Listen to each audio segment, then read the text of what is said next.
quiero comenzar nuestro estudio de hoy con una advertencia que Dios tiene para su pueblo. Y es la que se encuentra en el libro de Jeremías, el capítulo 29. ¿Qué les parece si abrimos la Biblia ahí? Jeremías, capítulo 29, versículos 8 y 9. Y la advertencia dice así: porque así dice Jehová de los ejércitos, Dios de Israel: no os engañen vuestros profetas que están entre vosotros, ni vuestros adivinos, ni miréis a vuestros sueños que soñáis, porque falsamente os profetizan ellos en mi nombre. Yo no los envié, dice Jehová. Esta advertencia fue dada al pueblo de Dios que se encontraba en Babilonia. Pero es aplicable, hermanos, al pueblo de Dios que se encuentra hoy en día en medio también de la Babilonia espiritual de hoy. Apocalipsis habla de una Babilonia compuesta por una iglesia madre y sus hijas, que son las iglesias evangélicas que le siguen sus pasos. Allí en esas iglesias y en su madre se encuentra mucho del pueblo de Dios. Y Él les está diciendo en Apocalipsis 18: salgan de allí, pueblo mío. ¿Por qué les dice eso? Porque sus profetas los tienen engañados, al igual que en la Babilonia antigua.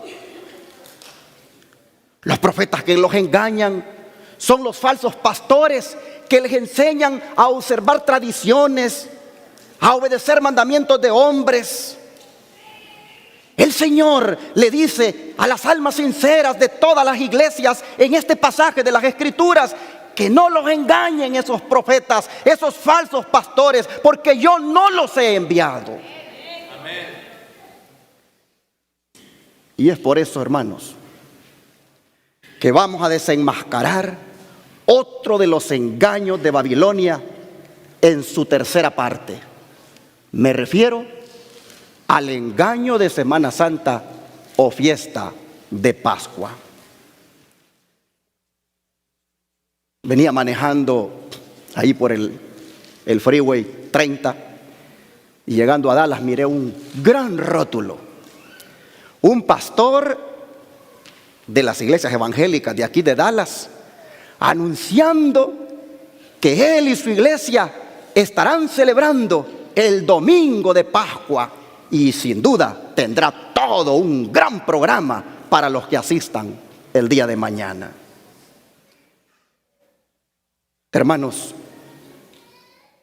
el engaño de Semana Santa o fiesta de Pascua, digo que es un engaño porque Cristo nunca dijo que debíamos celebrar dicha fiesta, ni mucho menos asociarla con conejos y huevos que tienen un trasfondo pagano. Pero, ¿cómo fue que esto vino al mundo? ¿Cómo fue que surgió esta celebración? Hermanos, fue en el año 325, cuando el emperador romano, Constantino el Grande, convocó a todos los obispos cristianos al primer concilio ecuménico del cual se tiene conocimiento, celebrado allá en la ciudad de Nicea, en el continente de Asia. Mis hermanos,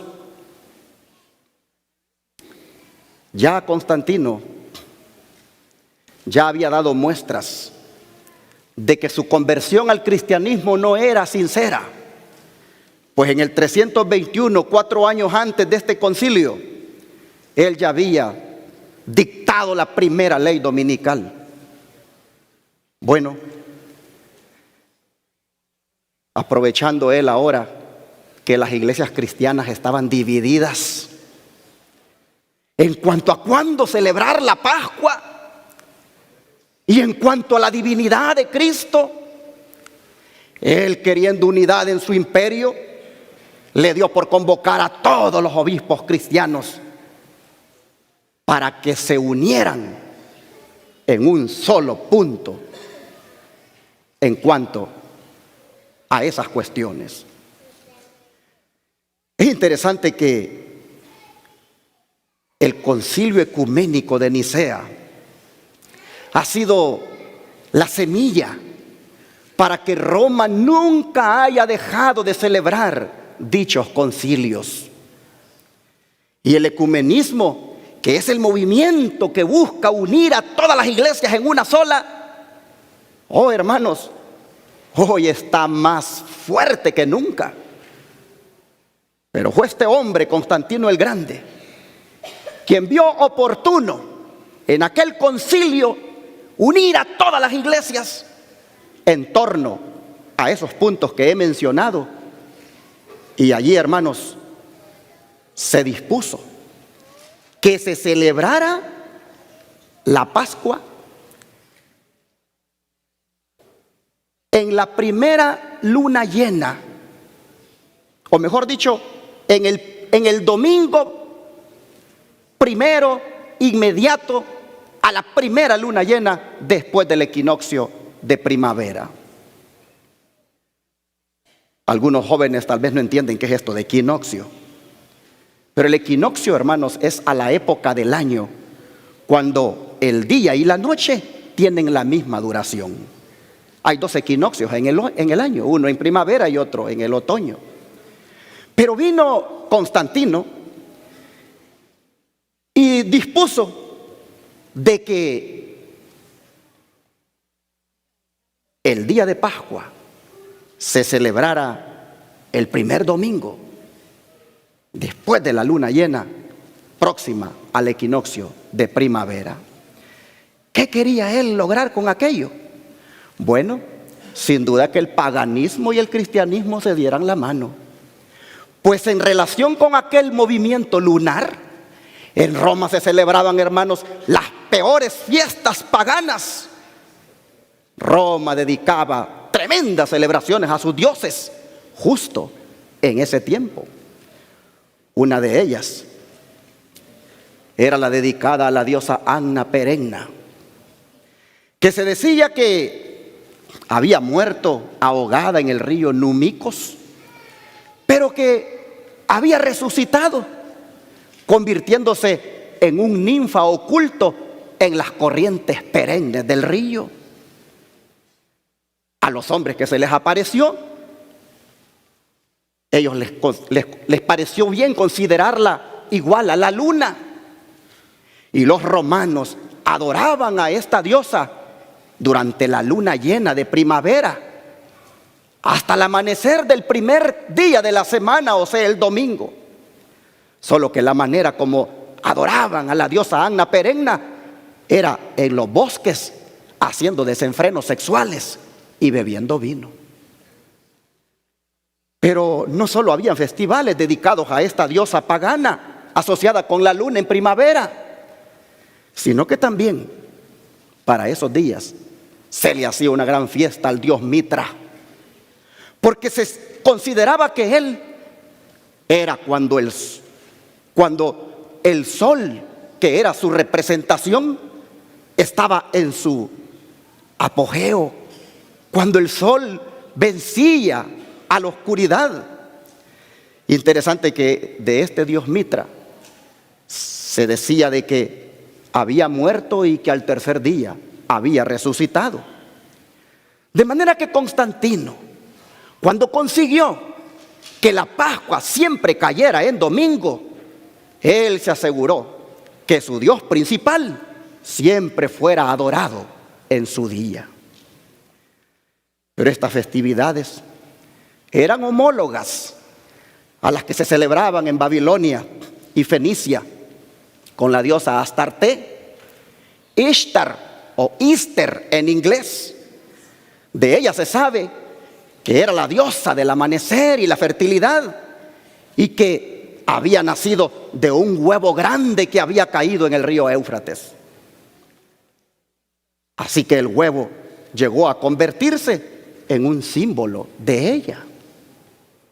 El pintar huevos durante primavera, en el domingo de Pascua, como ocurre en algunos países, y mandar niños a buscar dichos huevos, no es otra cosa que un homenaje a Astarte. Y nada tiene que ver esto con la resurrección de nuestro Señor. Así hayan sido bendecidos dichos huevos por el Papa Pablo V al orar de la siguiente manera: bendice, oh Señor, dijo este Papa, te pedimos a esta tu creación de huevos, que sean sustentos a tus siervos, comiéndolos en recuerdo de nuestro Señor Jesucristo. ¿Por qué oraba así? Porque le hacían creer a la gente que así como un pollo sale de un huevo, Cristo también había salido de la tumba. Peor blasfemia no podían haber propagado en esos tiempos. Pero mientras los niños juegan con la mentira de que los huevos de Pascua les son traídos por un conejo, se les esconde la verdad de que dicho animal también es un símbolo de la fertilidad y el sexo, pues se reproducen rápidamente y ha sido asociado con la diosa Astarte o Íster en otras culturas como los celtas. Bueno, hasta revistas hoy en día relacionadas con el sexo ocupan dicho animal como símbolo. Pero la diosa Astarte a menudo también ha sido representada en el paganismo con una cola de pescado, pues era también conocida en otras culturas paganas como la diosa pez, para denotar su fertilidad, pues el pescado también tiene esa cualidad. Sin embargo, en culturas como la germánica, esta diosa Ishtar, Astarte o Íster era conocida con el nombre de Freya. De ahí viene el nombre del día de la semana conocido como Friday en inglés. Y los romanos le rendían culto a Freya en el equinoccio de primavera los viernes, comiendo pescado en su honor. Es por eso la costumbre hoy de comer tortas de pescado en el mal llamado Viernes Santo. Pues todo esto, hermanos, fue adoptado por el sistema apóstata llamado Babilonia durante aquel dominio del Imperio Romano, pero nada tiene que ver con el día de la muerte y crucifixión de Jesucristo. Pero junto con la semana menos santa del año, se fraguó también el engaño de la Cuaresma, la cual tiene connotaciones paganas también. Díganme ustedes, ¿qué relación tiene con la muerte y resurrección de Cristo que 40 días antes de la mal llamada Semana Santa, la Babilonia espiritual de hoy le marque una cruz de ceniza a sus feligreses? ¿Qué relación tiene eso con la muerte y crucifixión de nuestro Señor? ¿No tiene más bien eso una relación directa con el dios babilónico Tamuz? Claro que sí. La mitología babilónica sostiene que Tamuz murió a los 40 años, embestido por un cerdo salvaje. Su pueblo, conmocionado, no lo podía creer, pues era el mismo dios Sol encarnado. Así que por su muerte, los babilónicos decretaron 40 días de duelo, conocido como Cuaresma, un día por cada año que vivió. ¿Por qué? Porque se creía que por haber él fallecido, el sol ahora ya no daba su calor y todo era un frío invernal. ¿Pero qué creen? La leyenda dice que Semirame y su madre, ahora llamada Ishtar, Astarte o Íster, bajó al infierno para rescatar a Tamuz y lo logró, pero con la condición de que cada año volviera al inframundo. Entonces, hermanos, en Roma y aquellos países dominados por Roma, dedicados al paganismo, cada año se guardaba el período llamado Cuaresma. Lo observaban con llantos, con ayuno, con penitencias, para que Tamuz saliera del centro de la tierra, resucitara, que terminara el invierno y que así comenzara la primavera.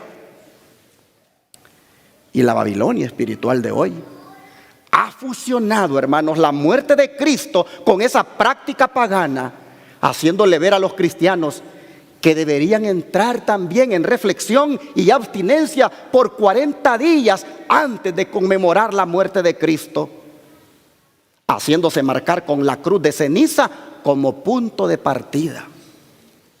Marca que, si ustedes observan bien, no es otra sino la forma de la primera letra del nombre del dios babilónico, Tamuz. Así quieran engañar a la gente, haciéndole creer que la Cuaresma es para imitar el ayuno de Jesús por 40 días en el desierto. Esto no es otra cosa que paganismo mezclado con cristianismo. Y por último, ¿sabían ustedes que conectados con el miércoles de ceniza e inicio de la Cuaresma están los carnavales de Río de Janeiro y Mardi Gras y otros más? ¿Por qué creen ustedes que estos carnavales siempre terminan justo el martes, un día antes del miércoles de ceniza? Porque en Roma, hermanos, también se hacían carnavales dedicados a sus dioses, como uno llamado Baco, por ejemplo. Allí los romanos se entregaban al desenfreno y a la lujuria sexual en ese carnaval, para luego al siguiente día, miércoles, dar inicio a la Cuaresma, entrando en ayuno, a la reflexión, a la abstinencia del alcohol y hasta dejar de comer carne. Todo para que el dios Tamuz o su equivalente Saturno saliera de la tumba. Pero cuando llegaba el domingo de Pascua, los romanos se volvían a desenfrenar de alegres, porque su Dios, conectado con el sol, había resucitado. Ocurría en Babilonia y ocurría también en Roma y en todos los países paganos. Pero no es justamente, hermanos, no es justamente lo mismo que está haciendo el mundo hoy. En el mal llamado domingo de Pascua o de gloria, después de haber estado compungidos por 40 días y sentido lástima por el Señor Jesucristo, ¿qué hace la gente el día de mañana? Se va a las playas a mostrar su desnudez, a celebrar con alcohol y algunos hasta haciendo desenfrenos sexuales.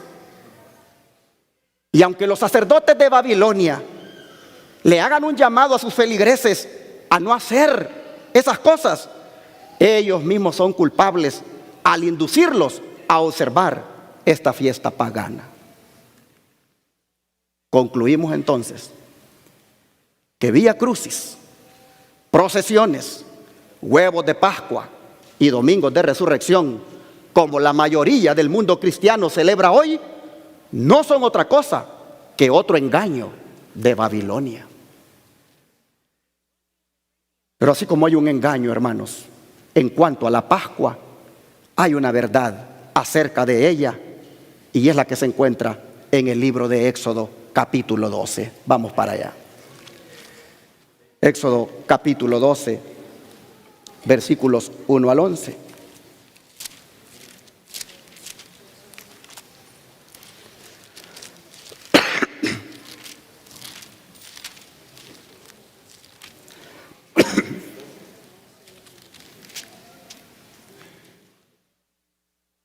Las Escrituras dicen: y Jehová habló a Moisés y a Aarón en la tierra de Egipto, y les dijo: este mes o será principio de los meses. Será para vosotros el primero en los meses del año. Hablad a toda la congregación de Israel diciendo: en el 10 de este mes, tómese cada uno un cordero por las familias de sus padres, un cordero por familia. Y si la familia fuere tan pequeña que no baste para comer el cordero, entonces tomará a su vecino inmediato a su casa, y según el número de las personas, cada uno conforme a su comer, echaréis la cuenta sobre el cordero. Vuestro cordero será sin defecto, macho de 1 año. Lo tomaréis de las ovejas o de las cabras, y habéis de guardarlo hasta el día 14 de este mes. Y lo inmolará toda la congregación del pueblo de Israel entre las 2 tardes. Y tomarán de la sangre y pondrán en los 2 postes y en el dintel de las casas en que lo han de comer. Y aquella noche comerán la carne asada al fuego, y panes sin levadura, con hierbas amargas lo comerán. Ninguna cosa comeréis de él, cruda ni cocida en agua, sino asada al fuego, su cabeza con sus pies y sus intestinos. Ninguna cosa dejaréis de él hasta la mañana, y lo que habrá quedado hasta la mañana, habéis de quemarlo en el fuego.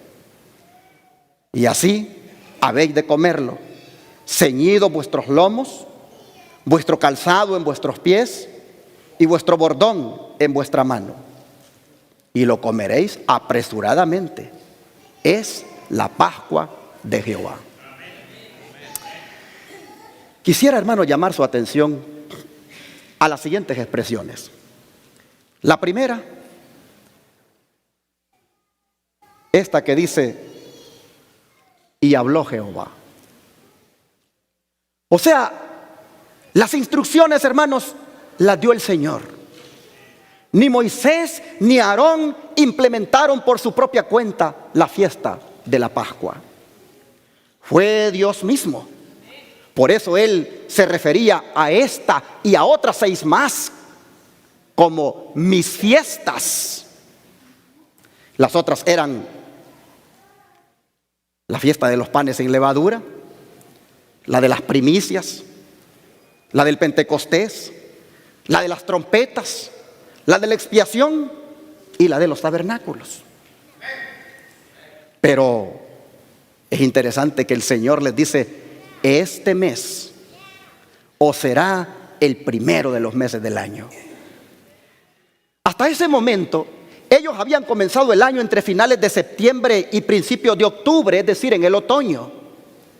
Pero ahora debían comenzarlo entre finales de marzo o principios de abril, o sea, en primavera. Pero hermanos, qué bonita manera de comenzar el año.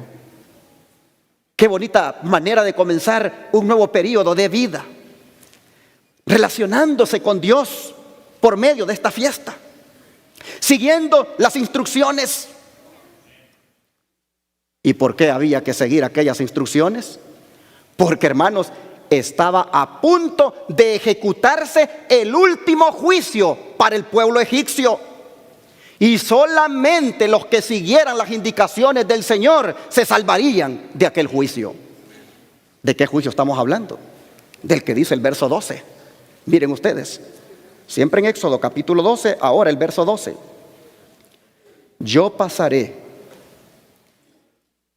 aquella noche por la tierra de Egipto y heriré a todo primogénito en la tierra de Egipto, así en los hombres como en las bestias, y haré juicios en todos los dioses de Egipto, yo Jehová.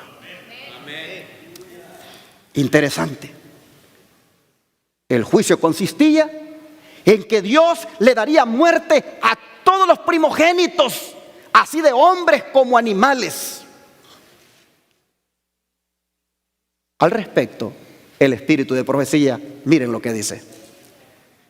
Patriarcas y Profetas, página 279. El primer juicio acerca del cual se advirtió a Egipto había de ser el último en llegar. Dios es paciente y muy misericordioso. Cuida tiernamente a todos los seres creados a su imagen. Si la pérdida de sus cosechas, sus rebaños y manadas hubiera llevado a Egipto al arrepentimiento, los niños no habrían sido heridos. Pero la nación había resistido tercamente el mandamiento divino y el golpe final estaba a punto de caer.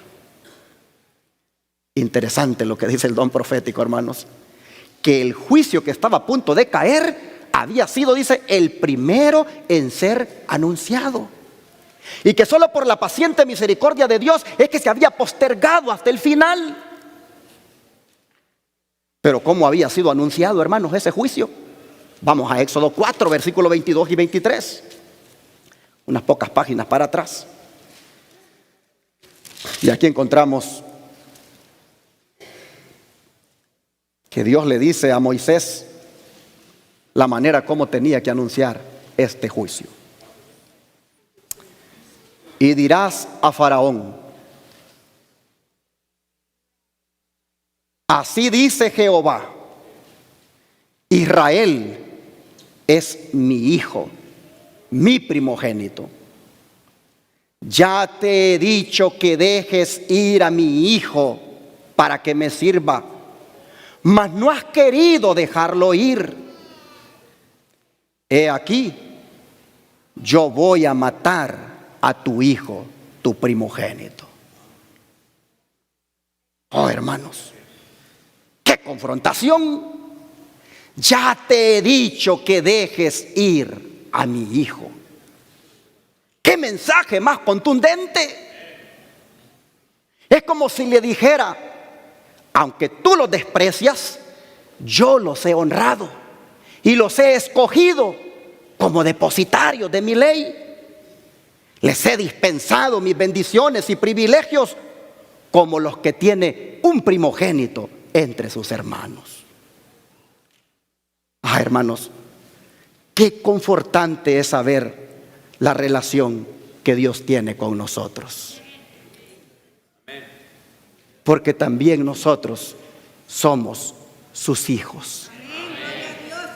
Y digo que es confortante saber esto, porque nosotros, al igual que Israel, cuando el enemigo nos tenía retenidos, Dios vino para decirle: son mis hijos y me los tienes que soltar porque quiero que sean libres. Hoy somos libres por la gracia de Cristo Jesús. Mis hermanos, pero la amenaza, voy a matar a tu hijo, estaba por cumplirse. Y los detalles de su cumplimiento son reveladores. Pues mira lo que dice el capítulo 11 ahora. Capítulo 11, versículos 4 al 8.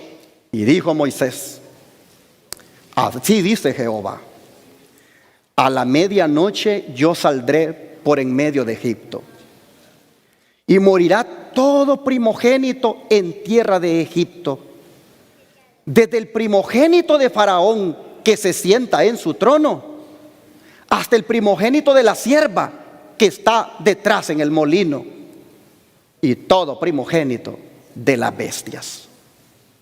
Y habrá gran clamor por toda la tierra de Egipto, cual nunca hubo ni jamás habrá. Mas entre todos los hijos de Israel, desde el hombre hasta la bestia, ni un perro moverá su lengua, para que sepáis que Jehová hará diferencia entre los egipcios y los israelitas. Y descenderán a mí todos estos tus siervos, e inclinados delante de mí dirán: sal tú y todo el pueblo que está bajo de ti. Y después de esto yo saldré. Y salió muy enojado de delante de Faraón.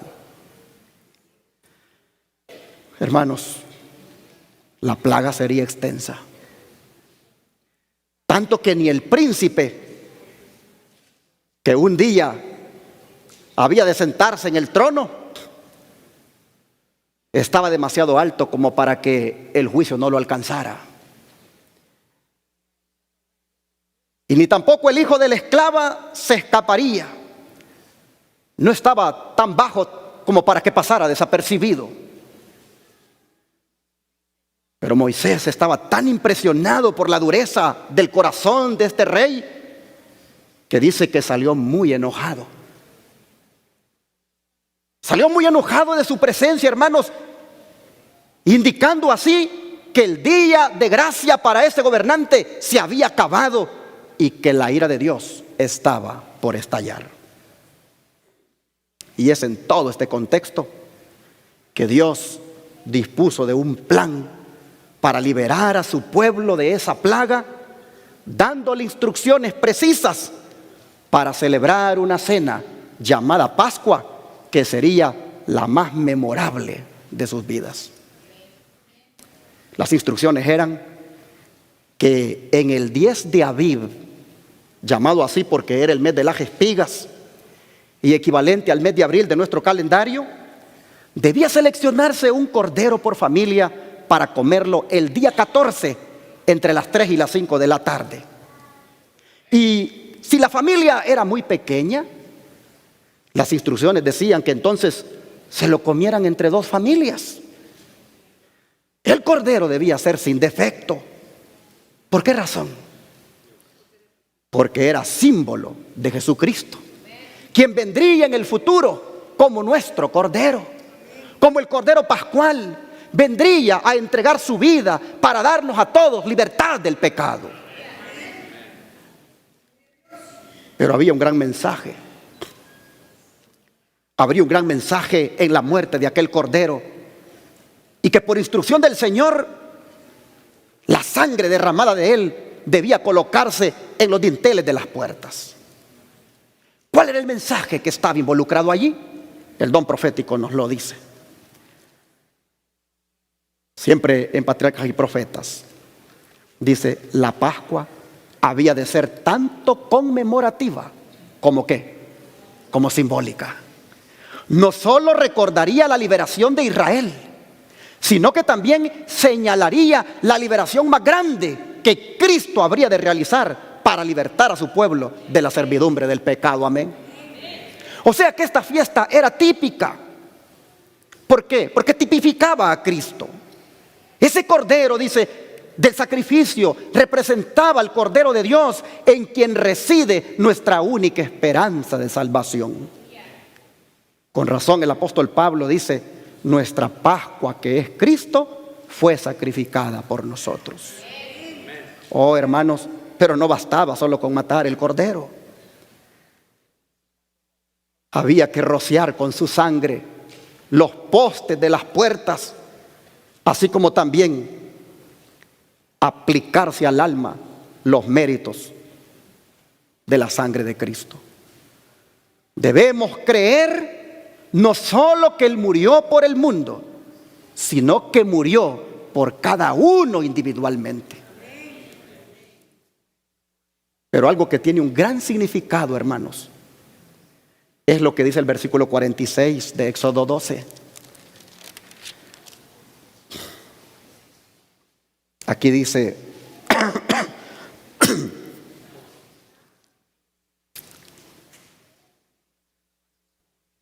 en una casa se comerá, y no llevarás estoy 12:46. En una casa se comerá, y no llevarás de aquella carne fuera de la casa, ni quebraréis hueso suyo. ¿Qué significado tenía esto? Que se comiera, pero sin quebrarle ni un hueso. Bueno, el apóstol Juan, inspirado por el Espíritu Santo, nos dice el significado que tenía. Vamos al capítulo 19 de Juan y el verso 36. Juan 19, versículo 36.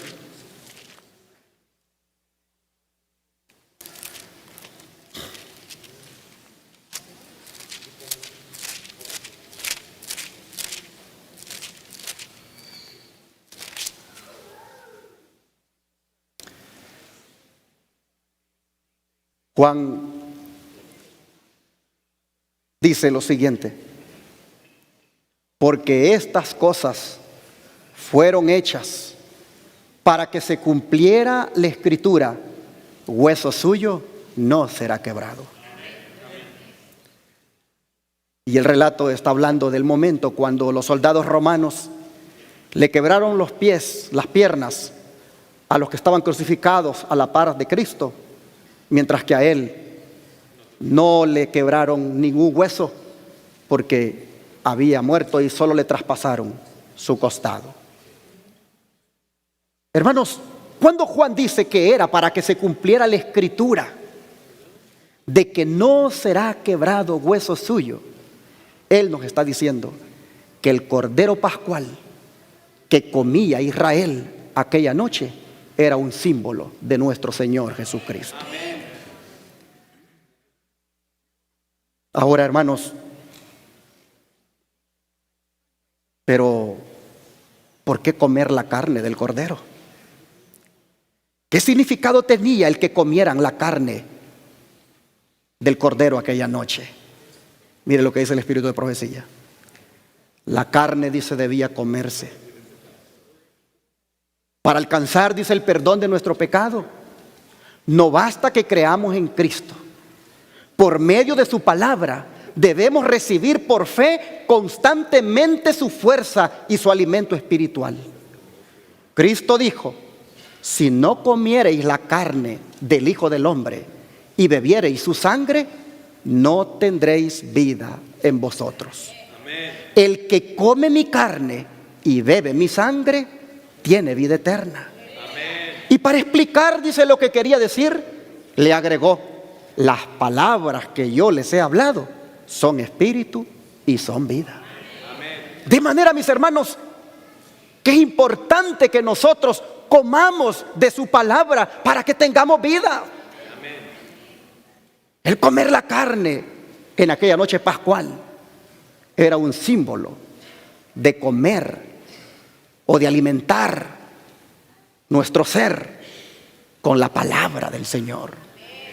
Sigue diciendo el don profético: los seguidores de Cristo deben participar de su experiencia, deben recibir y asimilar la palabra de Dios para que se convierta en el poder que impulse su vida y sus acciones. Mediante el poder de Cristo deben ser transformados a su imagen y deben reflejar los atributos divinos. Deben comer la carne y beber la sangre del Hijo de Dios, o no habrá vida en ellos. El espíritu y la obra de Cristo deben convertirse en el espíritu y la obra de sus discípulos. Tremendo, hermanos. Si no comemos nosotros de la palabra del Señor, no hay vida en nosotros. Estamos muertos. Somos cadáveres andando cuando no estudiamos la palabra del Señor. Por eso es urgente que hoy nos volvamos a la Biblia, que hoy nos volvamos a la palabra de Dios y nos reavivemos en Jesucristo con su palabra. Los que estudian su palabra tienen vida, dijo Cristo. Comer su carne no es otra cosa que estudiar su palabra. Sin embargo, hermanos, llama la atención de que en aquella cena de Pascua, las instrucciones de Dios era que se comieran con hierbas amargas. Y eso también tenía una gran significación. Pues miren, el cordero, dice la sierva del Señor, Elena White, había de comerse con hierbas amargas. ¿Por qué? Como un recordatorio de la amarga servidumbre sufrida en Egipto. Asimismo, dice la sierva del Señor, cuando nos alimentamos de Cristo, debemos hacerlo con corazón contrito por causa de nuestros pecados. Es decir, hermanos, no podemos leer la Biblia sin nosotros orar y pedir perdón a Dios por nuestras inmundicias, por nuestro pecado, por lo malo que hemos sido. Oh, hermanos, antes de abrir la Biblia, debemos admitir nuestra condición de pecado. No es que vamos a ir a lo loco todos los días. Tengo que leer la Biblia porque dicen que hay que leerla. Desde la mañana voy a leerla. No, mi hermano, arrodíllate primero. Busca al Señor de corazón. Pídele perdón. Recuerda que realmente le has fallado. Y entonces dile: ahora, Padre, esta palabra que sea un alimento para mi vida. Que realmente yo pueda agarrar nuevas fuerzas. Porque aquella carne del cordero, las hierbas amargas, implicaban eso. Recordar la servidumbre que habían tenido en Egipto. Hermanos, pero el Señor dijo en las instrucciones: y coman junto con esas hierbas amargas pan sin levadura. Y esto, hermanos, también era muy significativo. Pues vean, el uso del pan sin levadura también era muy significativo. Lo ordenaba expresamente la ley de la Pascua. Y tan estrictamente la observaban los judíos en su práctica, que no debía haber ninguna levadura en sus casas mientras durara la fiesta. Asimismo, deben apartar de sí la levadura del pecado todos los que reciben la vida y el alimento de Cristo. Pablo escribe a la iglesia de Corinto: limpiad pues la vieja levadura para que seáis nueva masa. Pero ¿por qué no leemos mejor el texto completo donde Pablo dijo esas palabras? Vamos al 1 Corintios 5, del 6 al 8. 1 de Corintios, capítulo 5, versículos 6 al 8.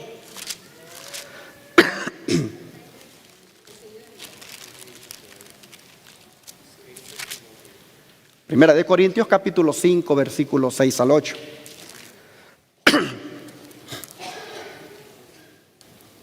Dice el apóstol: no es buena vuestra jactancia.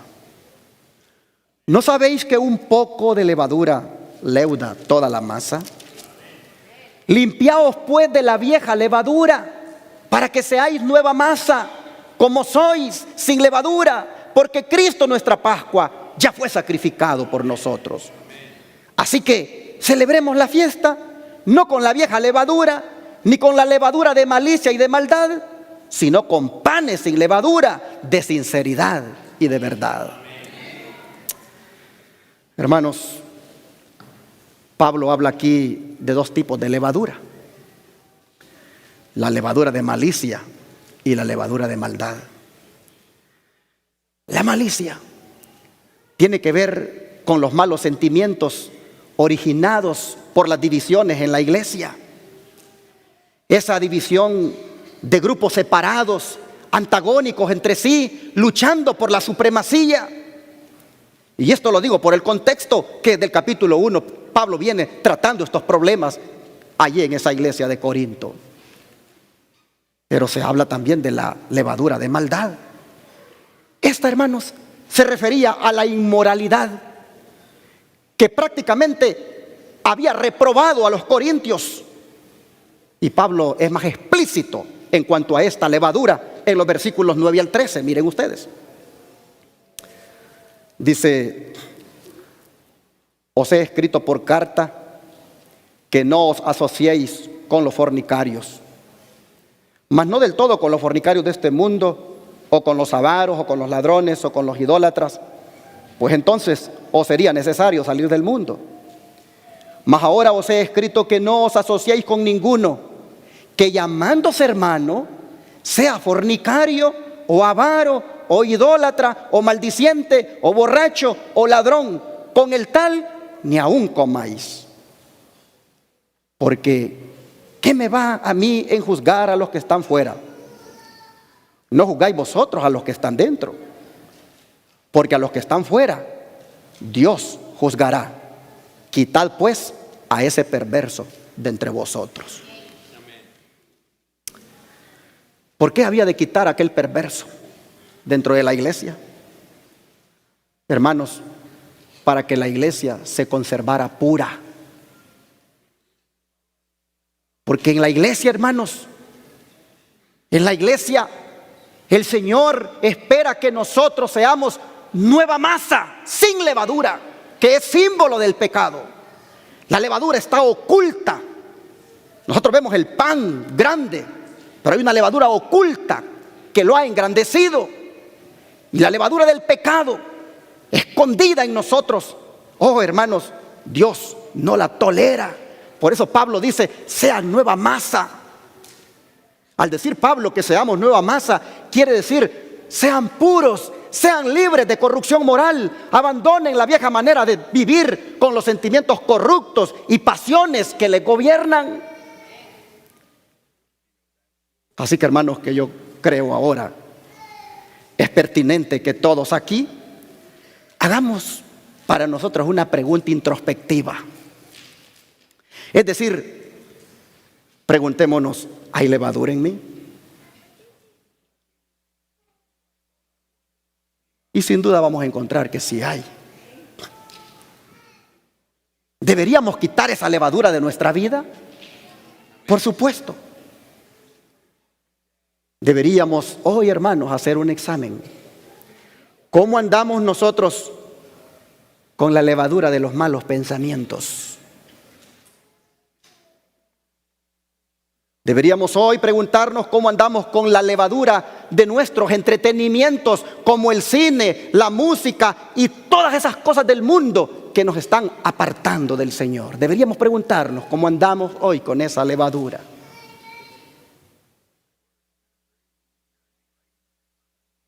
¿Qué pasa, hermanos, si nosotros no buscamos eliminar esa levadura dentro de nosotros? ¿Qué pasa?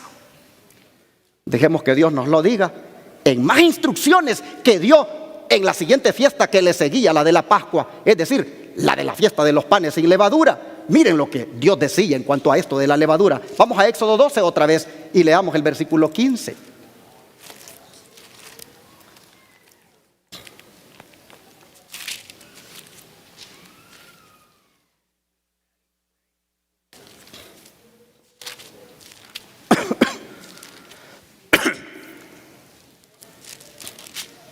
Las Escrituras nos dicen de la siguiente manera, versículo 15. 7 días comeréis panes sin levadura, y así el primer día haréis que no haya levadura en vuestras casas. Porque cualquiera que comiere leudado desde el primer día hasta el séptimo, aquella alma será cortada de Israel. Ahora mire lo que dice el versículo 17 hasta el 20. Y guardaréis la fiesta de los panes sin levadura, porque en este mismo día saqué vuestros ejércitos de la tierra de Egipto. Por tanto, guardaréis este día en vuestras generaciones por costumbre perpetua. En el mes primero, el día 14 del mes por la tarde, comeréis los panes sin levadura hasta el 21 del mes por la tarde. Por 7 días no se hallará levadura en vuestras casas, porque cualquiera que comiere leudado, así extranjero como natural del país, aquella alma será cortada de la congregación de Israel. Ninguna cosa leudada comeréis en todas vuestras habitaciones. Comeréis panes sin levadura. Por eso nosotros, cada vez que nos reunamos para conmemorar la cena del Señor, así como lo vamos a hacer esta tarde, algo que es distinto a la Pascua, porque no comemos cordero ni hierbas amargas. Pero nosotros cada vez, hermanos, que se da una oportunidad para celebrar la cena del Señor, nosotros deberíamos, en ese lavamiento de los pies que hacemos, asegurarnos, hermanos, de que toda la levadura de impiedad que pueda haber en nosotros sea limpiada.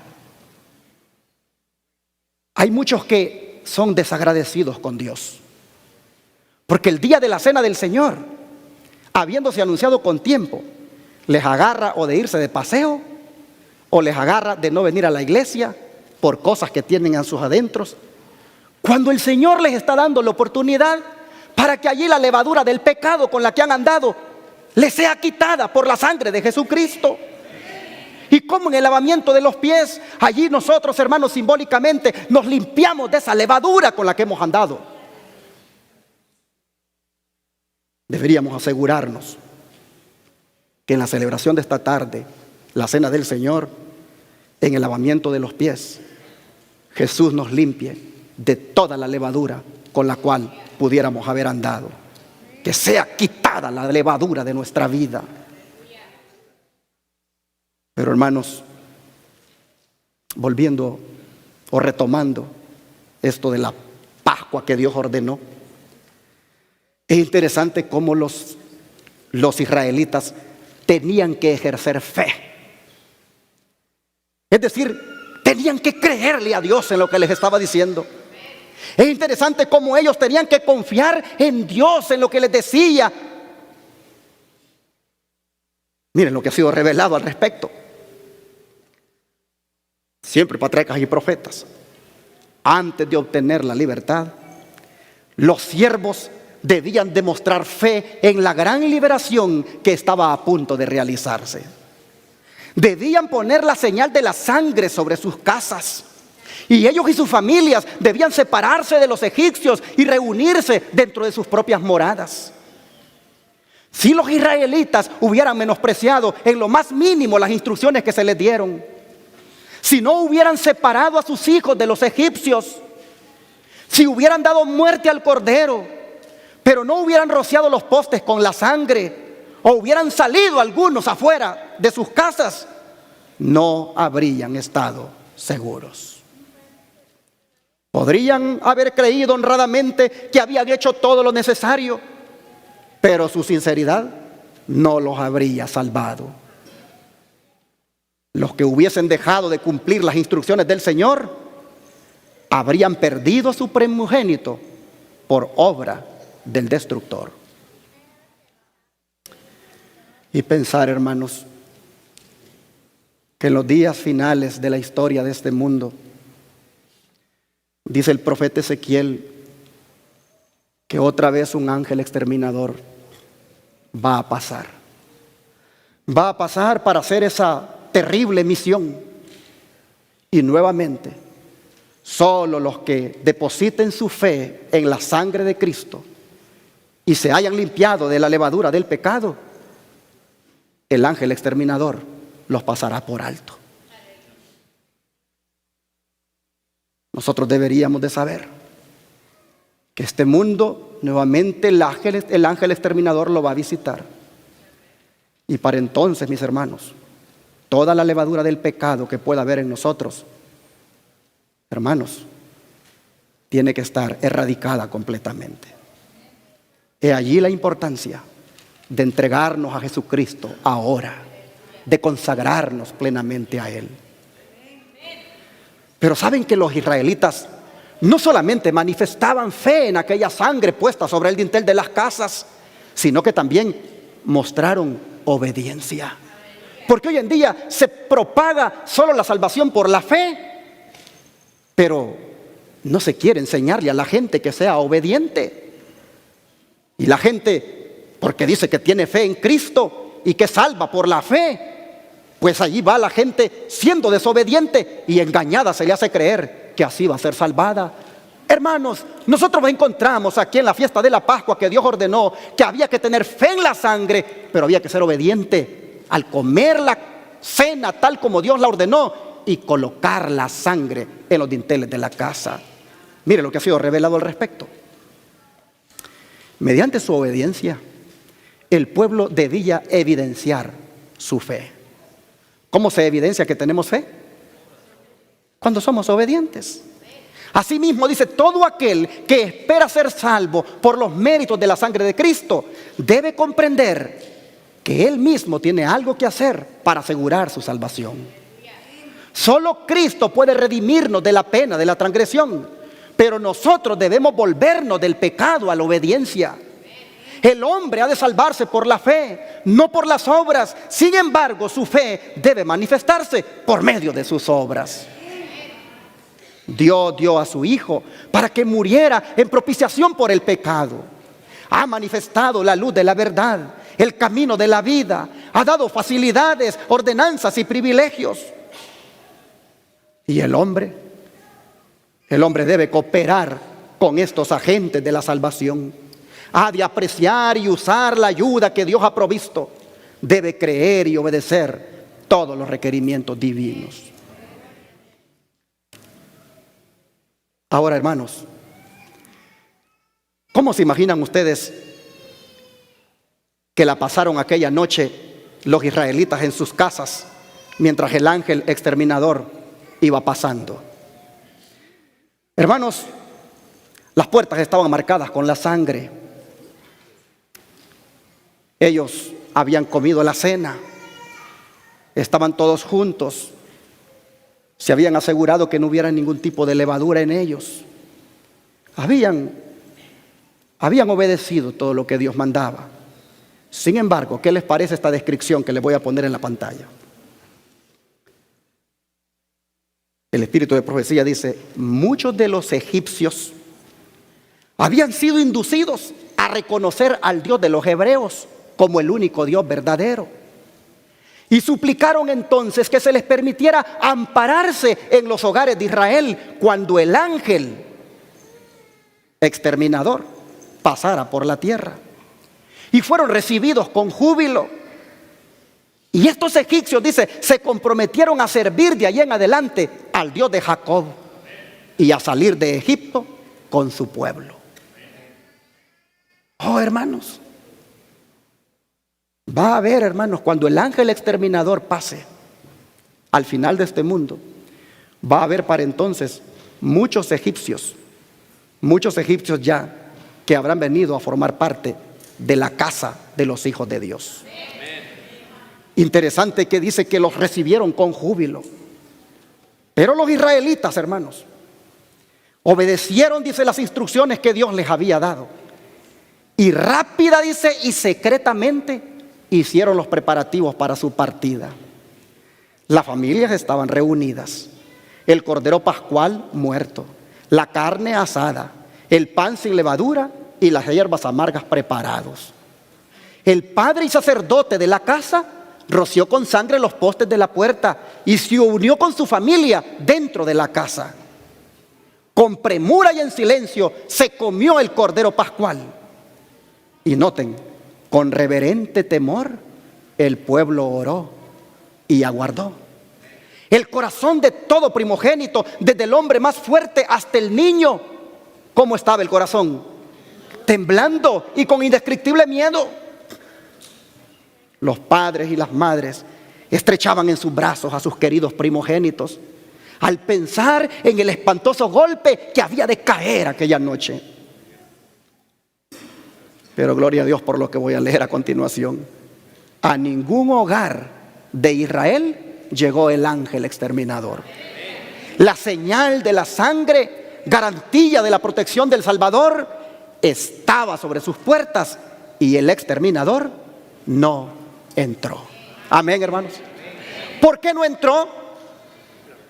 Porque Dios le había ordenado a ese ángel que los pasara por alto.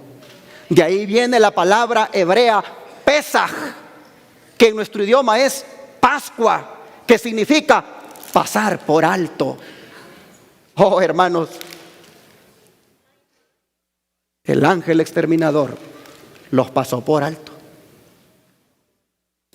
porque habían obedecido, habían quitado la levadura, habían seguido las instrucciones del Señor. No había en ellos ninguna relación con el pecado y por lo tanto el ángel exterminador miró la fe y la obediencia y los pasó por alto. Y así, hermanos, esta es la verdad acerca de la Pascua versus el engaño de la Semana Santa. ¿Deberían, hermanos, las iglesias hoy en día andar en estas fiestas paganas? No, a menos que sean hijas de la Babilonia. Y muchas tristemente han sido embaucadas en este engaño. Y perdónenme lo que voy a decir los adventistas, hasta adventistas del séptimo día han caído en este engaño.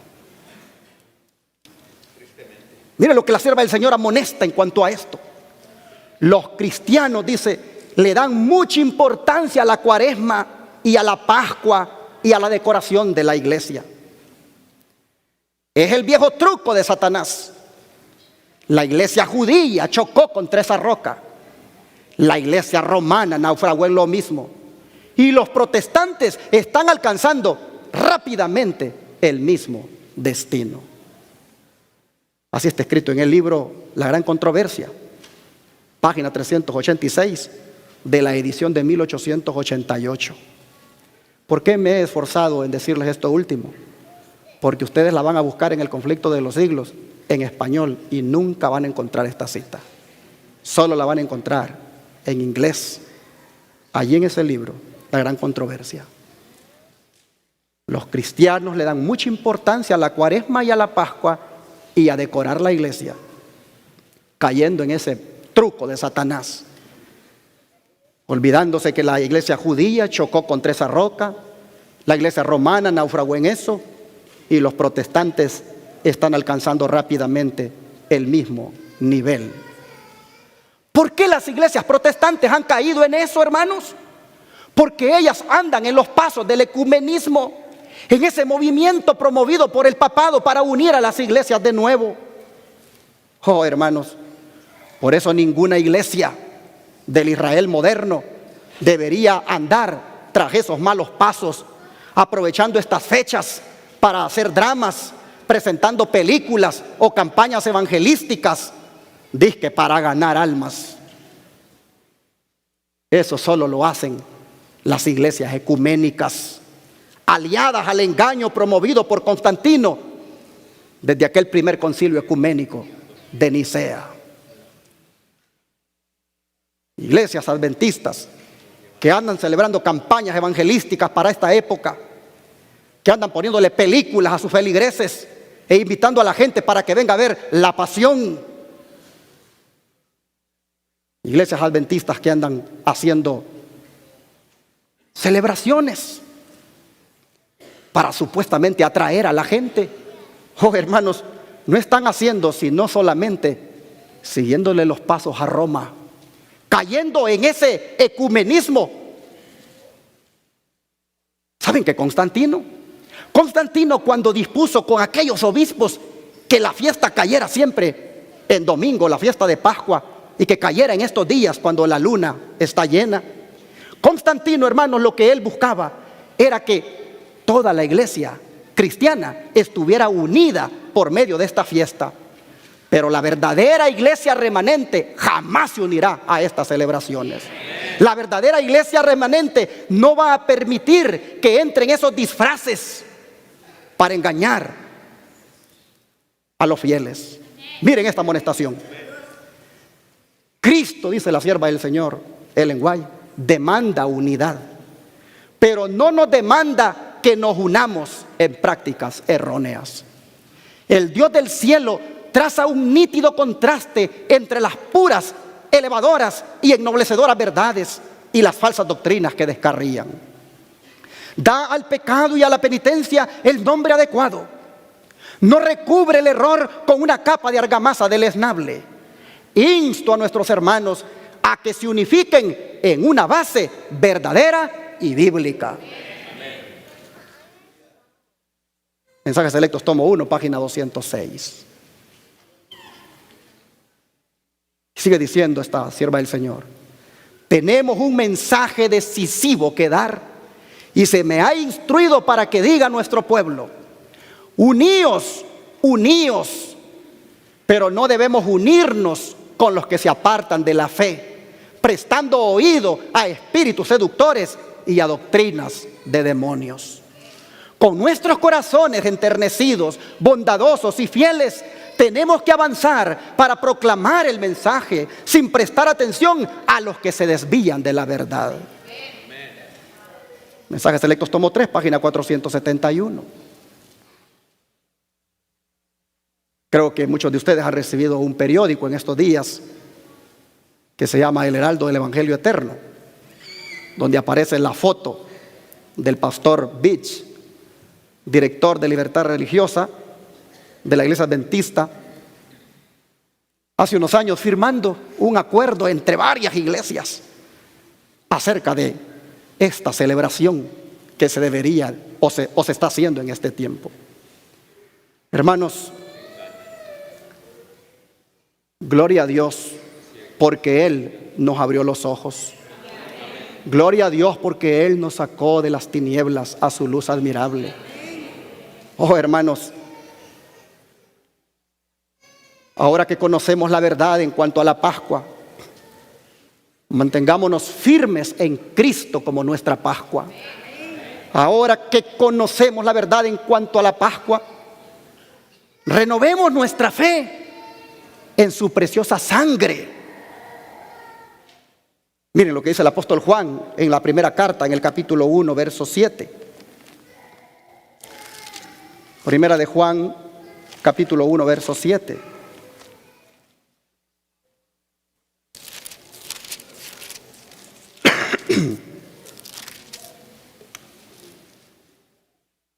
Vamos a leer desde el 6. Si decimos que tenemos comunión con Él y andamos en tinieblas, mentimos y no practicamos la verdad. Mas si andamos en luz, como Él está en luz, tenemos comunión unos con otros, y la sangre de Jesucristo, su Hijo, nos limpia de todo pecado. Es mi deseo, hermanos, que estas palabras se cumplan en todos los presentes y los que nos están mirando, se cumplan en todos los que tengan fe en la sangre de Jesús. Mantengámonos en la verdad, no transijamos con el error, salgamos de Babilonia, así se haya metido en la iglesia que sea, aún de la del Israel moderno. Seamos fieles a Jesús, seamos obedientes a sus mandatos y sigamos siendo cubiertos por su sangre preciosa. Que Dios les bendiga.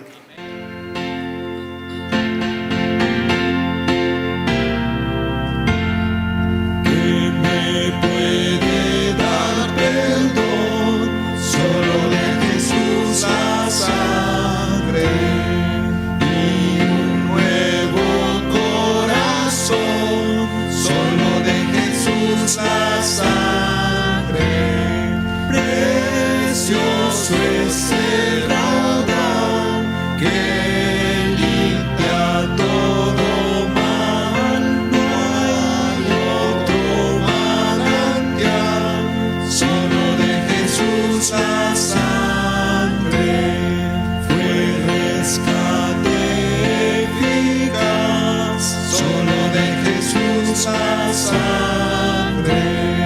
trajo santidad y paz, solo de Jesús la sangre, precioso es el raudal que limpia todo mal. No hay otro manantial, solo de Jesús la sangre.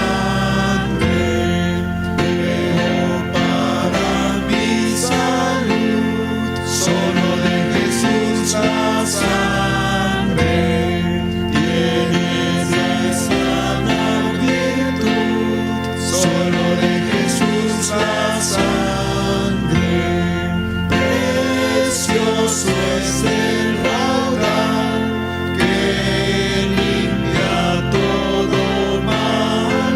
No hay otro manantial, sino de Jesús la sangre.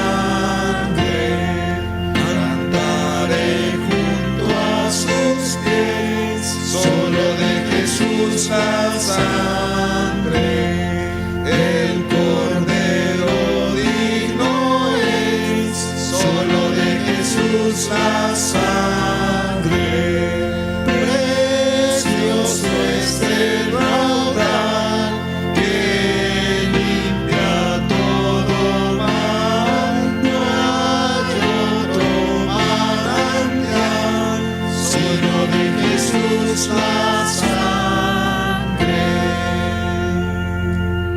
¿Cuántos lo creen? Amén. No hay otro manantial para ser limpios, solo en la sangre de Jesús. Esa sangre preciosa nos puede limpiar hoy, hermanos, de toda la levadura que podamos tener. Rindámonos a Cristo y roguémosle porque su sangre nos limpie. Vamos a arrodillarnos para pedírselo en oración. Amado Dios y Padre, mientras el mundo tristemente ni siquiera es compungido por esa sangre derramada y se rinde a ti, sino más bien va tras sus placeres y solamente se engaña una vez al año con estas festividades. Nosotros, Padre, estamos hoy aquí dándote las gracias porque esa sangre preciosa nos alcanzó. Esa sangre preciosa, oh Dios, llegó hasta nosotros para darnos salvación. De manera que ahora, Señor, reconociendo que tú eres nuestro Salvador, reconociendo que tú eres el único que nos da la salvación, hoy te pedimos que si hay todavía, y sin duda que lo hay, levadura en nuestra vida, hoy te pedimos que por esa sangre derramada tú nos limpies y nos purifiques. Padre, no podemos seguir yendo ante tu presencia con la inmundicia de nuestro pecado. Hoy, Señor, confesamos el pecado que hemos cometido. Admitimos, Señor, nuestra culpa y te pedimos que con tu sangre nos limpies y nos laves de toda nuestra maldad. Gracias, Padre, por tu gran sacrificio. Gracias por ser nuestra Pascua, la verdadera, la que por tu gracia hemos entendido que ha hecho propicio nuestra salvación.